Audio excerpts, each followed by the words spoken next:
Racikan Berita 1. Assalamualaikum warahmatullahi wabarakatuh. Waalaikumsalam.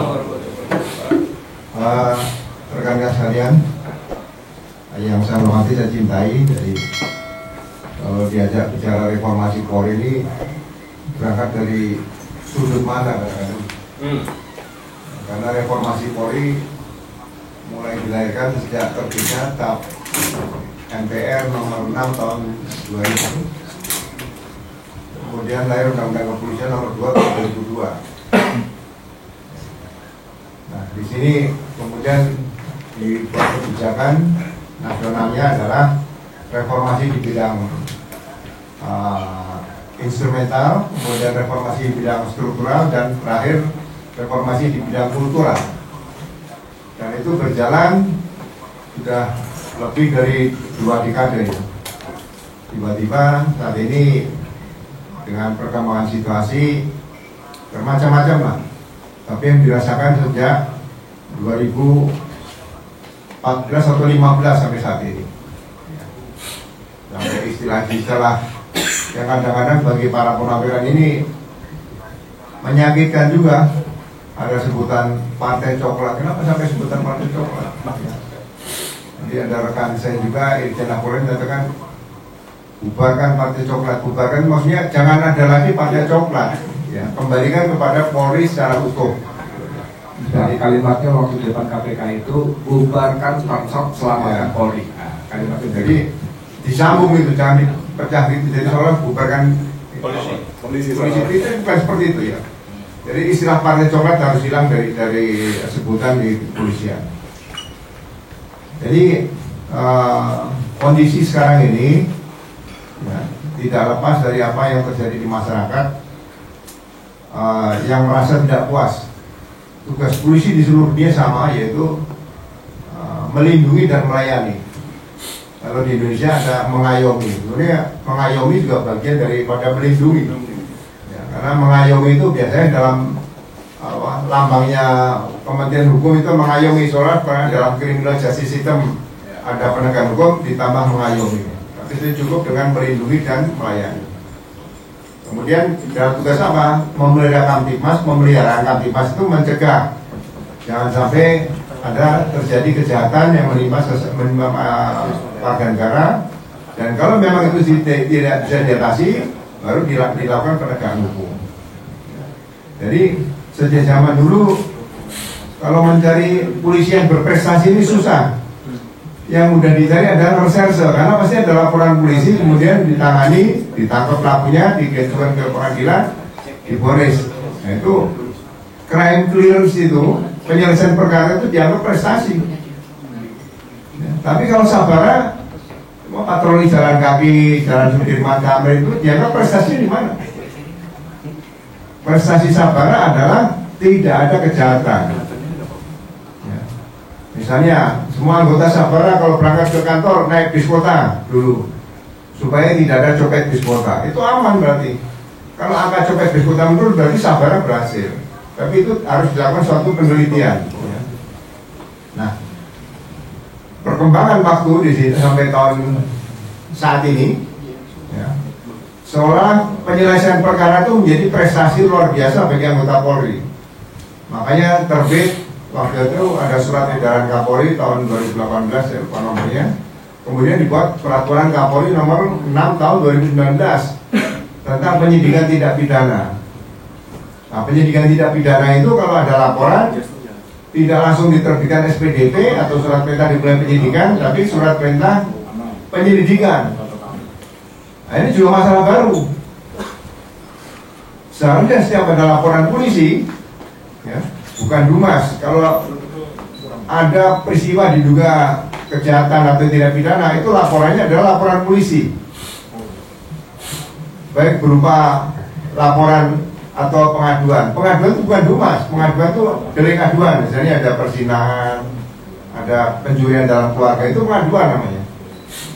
Tapi sebenarnya itu peristiwa pidana. Ya. Nah, itu langsung terbit SPDP. Setelah dibuatkan laporan polisi, terbit SPDP. SPDP adalah surat perintah dimulai penyidikan. Nah, surat perintah dimulai penyidikan itu langsung dikirim ke jaksa.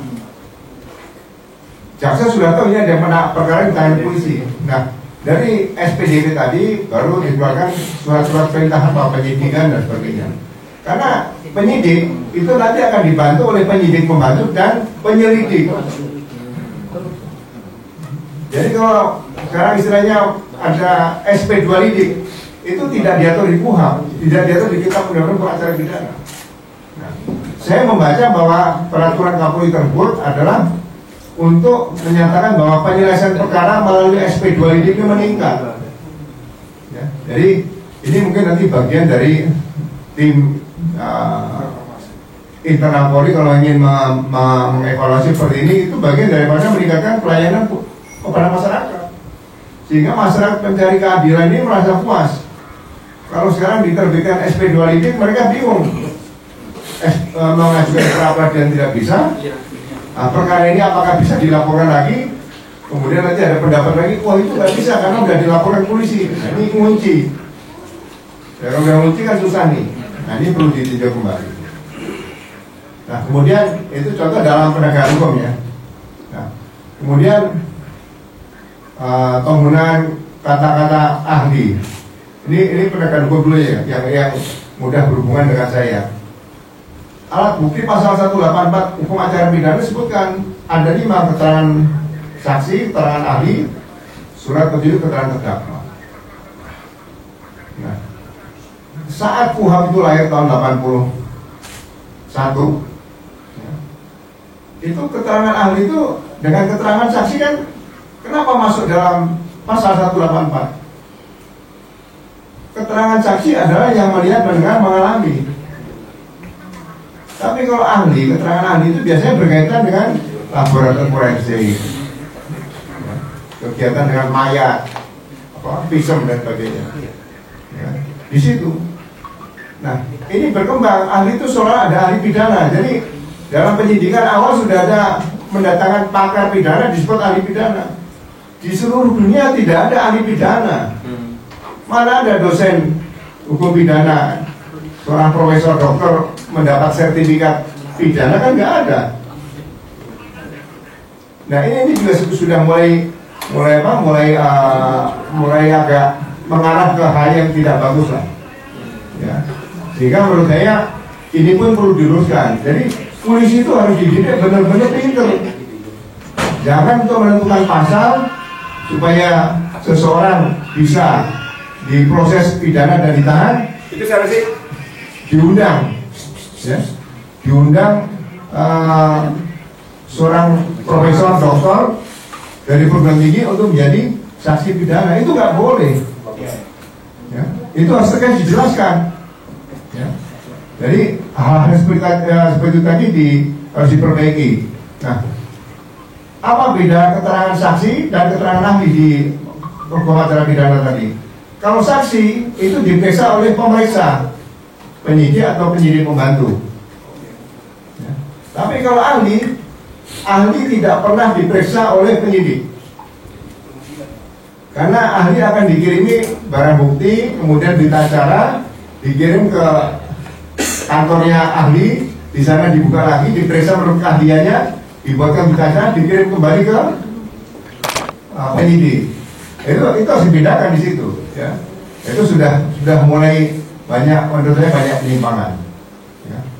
Nah, ini salah satu penegakan hukum yang kemudian harus bisa diperbaiki oleh Polri ke depan. Kemudian yang ketiga, masyarakat yang mengadu ke polisi itu adalah nasabahnya polisi. Jadi kalau dia menanyakan perkara saya sampai jauh di mana, sampai jauh mana Pak, itu harus bisa dijawab. Makanya saya katakan mengapa laporan polisi tidak masuk dalam sistem informasi penelusuran perkara yang dimiliki oleh Kementerian Hukum. Jadi setiap laporan polisi masuk dalam sistem informasi penelusuran perkara SIPP. Sehingga setiap orang yang mempunyai laporan polisi, membuat laporan polisi bisa ngecek dari situ saja perkara saya sampai jauh mana. Jadi tidak perlu pakai SP2P harus bikin permohonan lagi, ya. Itu bagian dari reformasi kalau yang akan dilakukan oleh lembaga penegakan hukum. Kemudian yang dibilang pemeliharaan kamtipmas misalnya gitu, patroli jalan kaki. Masyarakat sekarang sepertinya kok tidak pernah ketemu polisi naik Transjakarta. Ya, masyarakat pengen bicara sama polisi ya. Kemudian naik MRT tidak ada, ya kan? Naik LRT juga tidak ada. Ya, ya bukan hanya polisi lah, jaksa juga saya tidak ada. Ya, semuanya berkendara, sehingga kesannya hubungan polisi dengan masyarakat jauh. Ya. Saya dulu waktu masih Letnan 2, ya, kalau ke kantor di Polda itu waktu itu saya naik bis kota, bis PPD dulu. Ya. Dari mana? Dari daerah Pramuka itu Utan Kayu Manis. 108. Nah, naik dari situ, kemudian saya mau bayar sama kondektor dilarang. Oh, jangan Pak. Kami bersyukur ada polisi, nah ini copet tidak ada yang masuk di bis kami. Ya, jadi kurang pergi naik bis di situ. Nah, ini mungkin perlu diberdayakan kembali. Ya. Kemudian misalnya patroli kendaraan, ya kan? Apakah ini sudah dibuat aturan misalnya gini? Polisi kalau patroli itu tidak hanya muter-muter saja, tapi dia punya waktu kapan sekolah itu masuk ke jam pelajaran akan dimulai. Orang berdatangan ke sekolah itu polisi sudah ada di situ, turun bicara sama menegur lah sama anak-anak kecil, orang-orang yang ada sekolah, terus hati-hati ya gitu. Nanti pada saat sekolah bubar, polisi ada di situ lagi. Ya. Jadi bukannya patroli muter-muter, bukan. Ya. Jadi apa ya, berjalan, bicara, kemudian komunikasi, menyapa. Dan seperti itu. Nah, mungkin hal-hal kecil ini yang mungkin sekarang dirasakan hilang, akhirnya merasakan begitu ada sedikit kejadian yang kira-kira dilakukan oleh anggota Polri kurang berkenan, itu di masyarakat itu suaranya udah negatif terus seperti itu. Ya. Nah, kemudian itu berkaitan tugas-tugas, masih banyak tugas kalau mau diinventarisir, tapi saya mungkin nggak bisa menginventarisir terlalu banyak. Tapi yang jelas sekarang masalah kepemimpinan. Ya. Jadi saya tahun 95 melihat bahwa ada tendensi mantan ajudan itu selalu berpikir harus jadi Kapolri. Ya. Sehingga ajudan presiden itu menjadi tempat yang kira-kira wah, itu harus bisa ke situ dengan cara apapun. Ya. Tapi itu tidak sehat. Presiden, siapapun presiden harus percaya bahwa Polri itu adalah Satya Prabu, setia kepada negara dan pimpinan negara. Jadi yang setia kepada pimpinan negara bukan hanya ajudan presiden. Siapapun jadi Kapolri itu adalah setia kepada negara dan pimpinan negara. Itu presiden harus yakin. Jangan diambil dari, wah saya presiden dari Bupati Bupati Rembang misalnya, nanti jadi Panglima Dandim Rembang, nanti jadi Kapolres Rembang, semua jangan, itu nggak bagus. Ya, harus berpikir Indonesia seperti itu. Nah, saya lihat Pak Prabowo Subianto nggak melihat, saya lihat nggak seperti itu ya Presiden sekarang. Tapi itu terjadi 2015. Ya. Undang-undang menyatakan di penjelasan Kapolri itu dipilih dari perwira senior lah, tertinggi. Ya, jadi sejak tahun 2000 itu reformasi, ada Pak Kapolri mulai dari ini Pak Bimantoro yang AKP pertama dulu, kemudian ada Pak Dai Batiar di situ, ada Pak Herudin juga pernah ada, terus ada Pak Tanto, Pak Bambang Indarso, Pak Timo dan sebagainya sampai sekarang ini. Itu rata-rata menjabat ya hanya 2 tahun setengah, 3 tahun lebih sedikit. Ya. Jadi kita pengen kesempatan dipimpin oleh Kapolri yang ya mungkin punya seni kepemimpinan berbeda. Kalau dilihat otaknya AKP dari pertama sampai sekarang sama lah. Yang pinter sekali nonjol juga tidak ada, yang bodoh sekali juga tidak ada. Semua hampir sama. Yang berbeda di seni kepemimpinan. Jadi saya dengan junior saya yang sekarang misalnya dengan Pak Listio yang gak beda jauh. Ya. Makanya saya proses ke depan ya mudah-mudahan jangan lagi pekerjaan ajudan seperti zaman Pak Harto dulu. Saya lihat ajudan tuh begitu selesai paling tinggi jadi Kapolri Bogor, ya kan? Nggak ada yang terlalu tinggi. Ya. Setelah kesini aja mungkin ada Pak Tanto di situ ya. Nah ini kemudian jadi suatu kompetisi yang kurang sehat menurut saya. Nah, kemudian berkaitan dengan penugasan, ya. Penugasan ini yang dulu belum tentu jelek lah. Misalnya begini, seperti sekarang kita lihat banyak yang penugasan di luar kepolisian, gitu. Ya. Apakah ini positif atau negatif itu? Jadi disiplin kepangkatan itu juga harus dipertahankan oleh Polri. Jadi piramida kepangkatan itu, jenderal di polisi itu hanya ada satu, Kapolri dan mantan Kapolri. Itu sebenarnya harga mati, jangan sampai dilupa-lupa. Kecuali ada penghargaan khusus misalnya. Nah, sekarang itu saya banyak kehormatan ya. Mungkin harus ada ya yang luar biasa, misalnya apa ya, seorang Wakapolri memimpin tugas langsung ke Papa kemudian ditembak mati, nah, itu kenaikan pangkat luar biasa anumerta tapi dan ini harus dijaga. Nah, sekarang banyak yang mutasi ke luar Polri tapi naik pangkat gitu. Nah, apakah itu sebutannya tetap pakai jenderal tapi pakai polisi, atau jenderal tapi pakai nama kementerian di situ? Nah, ini juga harus ditertibkan. Jadi jangan sampai kelihatan ada polisi yang naik pangkat di luar organisasi, nanti begitu organisasi tadi selesai dikembalikan ke polisi, yang di dalam ini sudah nunggu ini banyak, kedorong-dorong lagi gitu loh. Nah, ini tidak sehat. Ya. Kalau memang mau keluar ya kembali ke undang-undang, berarti alih status di situ. Ya. Jangan dipaksakan udah keluar naik pangkat di situ, yang di dalam yang kasihan. Ya. Kemudian kalau berkaitan dengan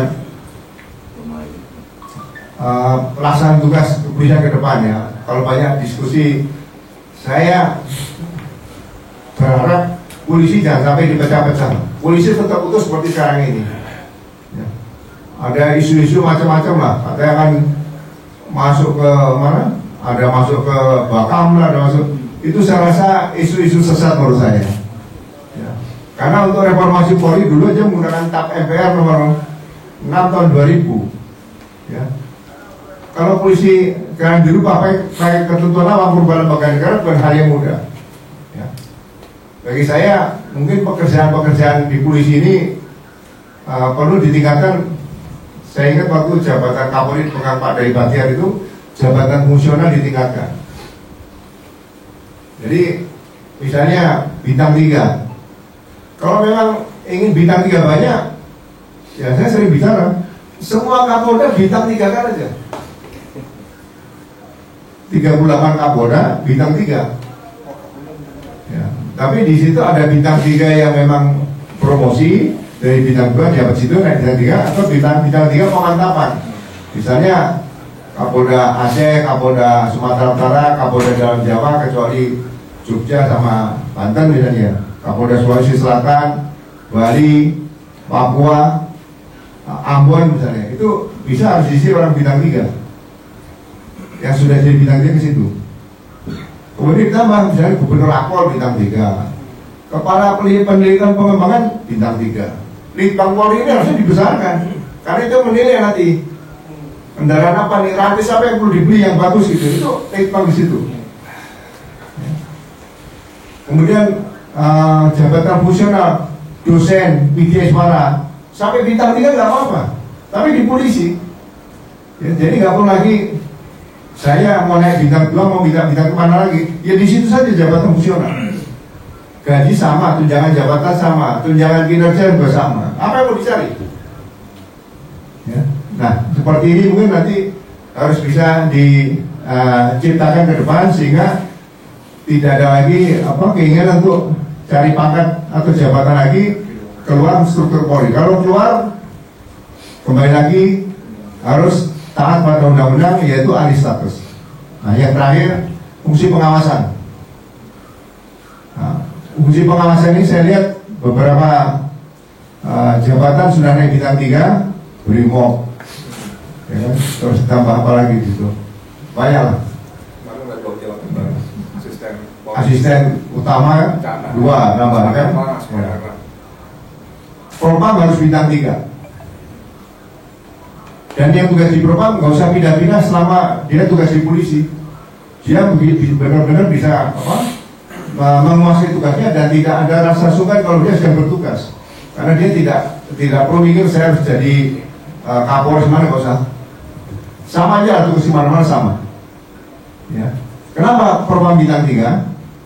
Nah, ini nanti harus bikin peraturan pemerintah untuk penjabaran undang-undang tadi, yaitu kalau ada dugaan seorang Kapolri melanggar etika profesi, ya, dia bisa bertindak dengan dinaikkan pangkat menjadi jenderal lokal, sementara menangani pelanggaran etika profesi Kapolri. Ya. Jadi tidak ragu-ragu di situ. Kenaikan pangkatnya itu tangan siapa? Presiden. Lokal ya. Ya sama, kalau misalnya ada brigjen yang meninggal dunia, inspektur upacara ada brigjen tapi tidak ada kolonel pakai brigjen lokal, itu kembali ke pangkat lama lagi. Ya. Seperti itu. Nah, ini ketentuan untuk kalau misalnya pimpinan Polri melanggar etika profesi ini belum ada. Nah, ini harus dibuat peraturannya untuk membentuk Propam bintang 3 sehingga Propam itu ya Kapolri pun merasa ya jenderal muda, bukan sama-sama jenderal gitu. Suatu saat bisa jadi jenderal yang sama tapi lokal gitu. Nah, ini ke depan yang satu lagi perlu ditambahkan adalah selain Dewan Kode Etik itu ada Dewan Kehormatan. Dewan Kehormatan Polri. Dewan Kehormatan Polri ini tidak harus menunggu sidang kode etik. Ada yang mulai sidang kode etik, kemudian sidang kode etik itu keputusan tertingginya adalah menyatakan polisi tidak layak. Nah, kalau polisi menyatakan tidak layak, diusulkan PTDH. Nah, diusulkan tidak PTDH karena tidak layak, itu harus diproses oleh komisi Dewan Kehormatan Polri. Ini mungkin harus diciptakan Dewan Kehormatan ini bisa untuk menangani perwira di tingkat Mabes Polri, brigadir dan tambahan juga di tiap-tiap Polda. Ya. Jadi kalau misalnya gini, ada anggota tidak masuk 30 hari, nggak usah 30 hari lah, 20 hari, dia sudah korupsi waktu berapa jam kerja, tidak perlu dicari sidang kode etik. Dengan daftar absen aja diusulkan ke Dewan Kehormatan, yang tidak layak langsung di PTDH. Pemberhentian dengan tidak hormat. Langsung. Makanya pelajaran kepropaman ini harus diberikan di awal di pendidikan. Jadi setiap anggota polisi wajib tahu apa yang harus dan tidak boleh dilakukan sebagai anggota Polri. Jadi kalau suatu saat dia bolos 30 hari atau bolos 5 hari, nah berarti kalau PTDH itu sudah risiko yang harus dia terima. Ya. Jadi kalau tarik menarik antara polisi mau di bawah kementerian dan sebagainya, kita lihat sejarahnya tadi Pak. Tahun 46 keluar dari Kementerian Dalam Negeri. Ya. Kalau sekarang ada polisi masukkan ke Kemendagri, nanti yang terjadi menteri di TP ini mau masuk Kapolda bisa nggak, mau masuk sekolah bisa nggak? Budaya Indonesia nya begitu Pak. Bukan budaya Polri. Tuh. Ya. Jadi kita mau kembali fokus saja. Saya tidak membela Polri, tidak mengatakan itu pertanyaan itu ya kurang pas bukan juga gini. Dulu ada pembicaraan saya waktu itu masih bintang 1 untuk menambah sedikit kayak reformasi sedikit Pak. Jadi gini, muatan tugas yang dibebankan pada Polri oleh undang-undang, yaitu sebagai pelindung, pengayom, pelayan, pemelihara kamtipmas dan penegak hukum ini, ya, siapa yang membidani? Di polisi siapa? Apakah kalau Harkamtipmas itu kabarkam, apabila penegak hukum itu kabar eskrim, ya? Kalau bilang linium yang ini kira-kira apa ya? Kita ada kabar intelkam dan sebagainya. Tapi yang otaknya di situ membidani itu siapa? Nggak ada. Ya. Nah, kita kalau lihat perbandingan dengan TNI, ada Mabes TNI, ya, Panglima, Ansur Pastaf Angkatan, terus ada Menhan. Menhan itu bicara tentang strategi pertahanan, strategi Polhan dan sebagainya.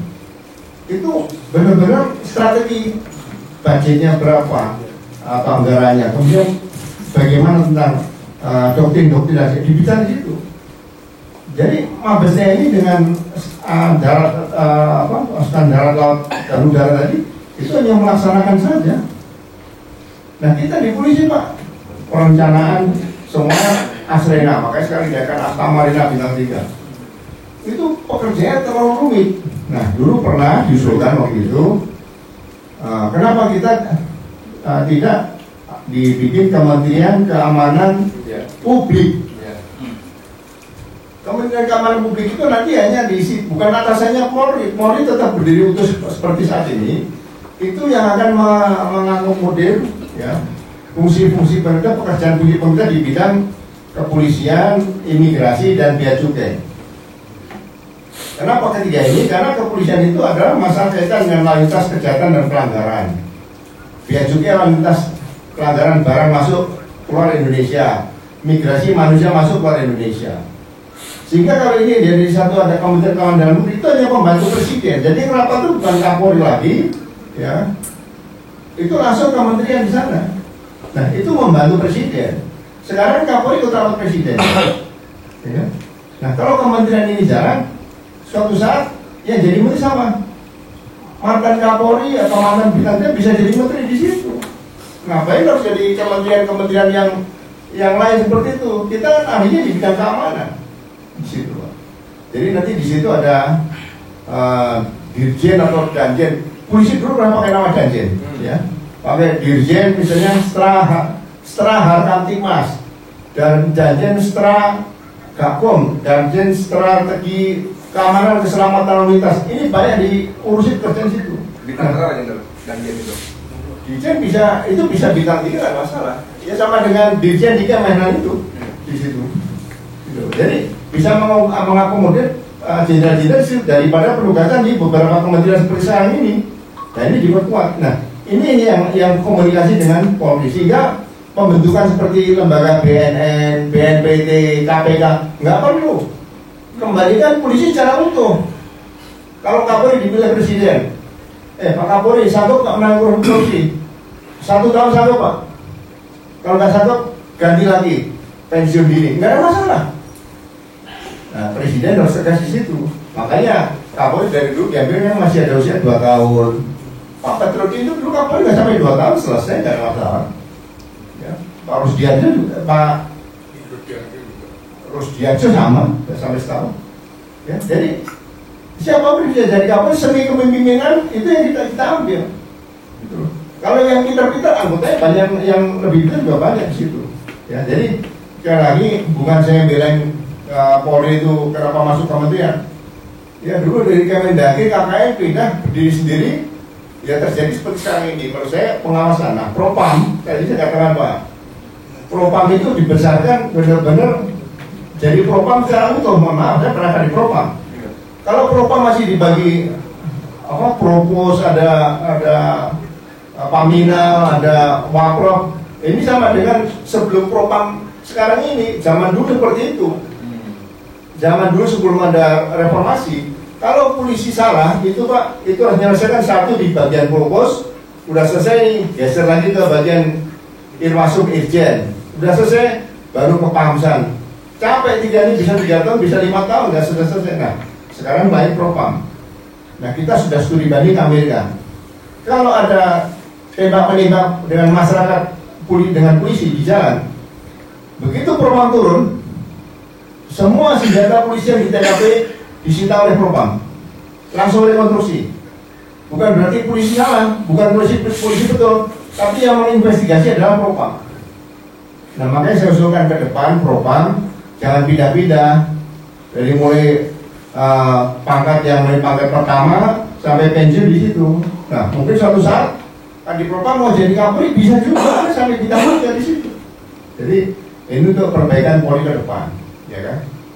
Itu yang kaitan dengan organisasi. Jadi sekali lagi kalau masuk kementerian nanti terjadi titipan-titipan itu loh Pak, ini ada kasus hari ini ya, tolong titip ini Mas, titip ini, titipan banyak. Yang nggak ada cuma titipan sepeda motor, titipan mobil bukan kendaraan.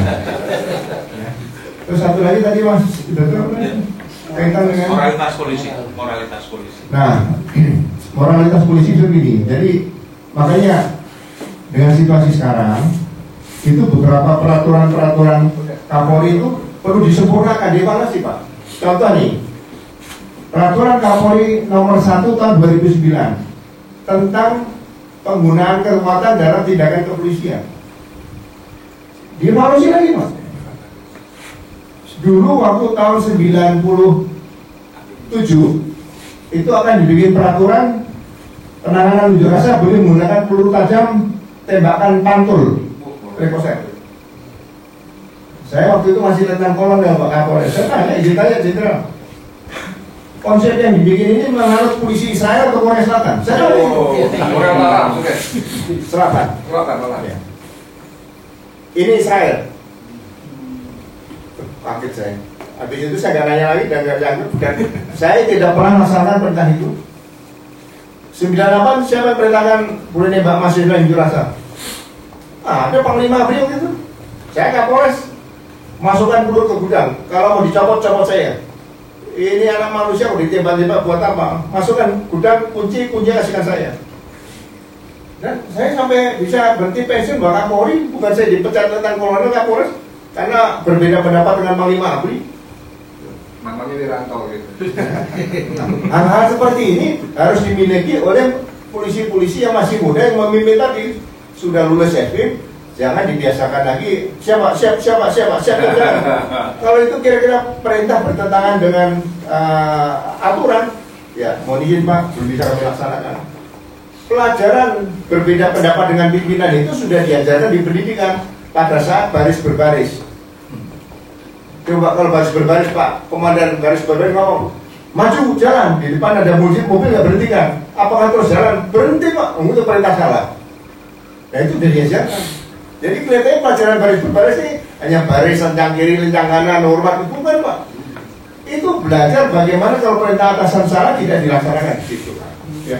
Banyak teorinya Pak seperti itu. Jadi ya kembali lagi kalau kembali pada manusianya, saya rasa polisi yang baik. Benar. Menurut saya kalau itu masih lebih banyak daripada yang polisi yang tidak baik. Jadi baik polisi sama bad cop sama good cop ini masih banyak good copnya lah menurut saya itu aja. Itu saja Pak, terima kasih. Ya.